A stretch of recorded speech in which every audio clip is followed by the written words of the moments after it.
আপনার জীবনে ভালো মানুষ না হতে পারলেও আপনার জীবনে খারাপ মানুষটা হতে চায়। আমি চাই না যে সেলফিশের মতো নিজেরটা নিজে গুছিয়ে দেন হঠাৎ করে আপনাকে ডিভোর্স দিয়ে গায়েব হয়ে যেতে।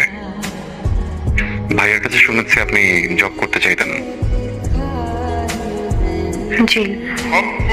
শুরু করতেন না কেন? শুরু করে দেন। এইখানে আপনি আপনার মতো এক্সপিরিয়েন্স গ্যাদার করতে থাকেন, একটা ভালো সময় বুঝে বাইরে কোথাও অ্যাপ্লাই করলেন। আর আমারও তো অনেক পরিচিত আছে বাইরে, তো আমি রেফারেন্সটা দিতে পারবো, হয়তো বা হয়েও যাবে। দেন ওদিকে সব ব্যবস্থা করে দিলাম।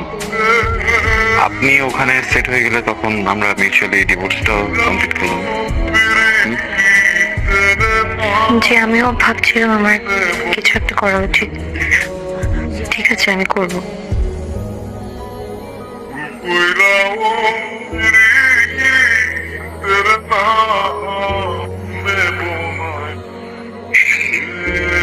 একটু কথা বলি। জি। এসির টেম্পারেচারটাকে একটু বাড়িয়ে দেওয়া যায়?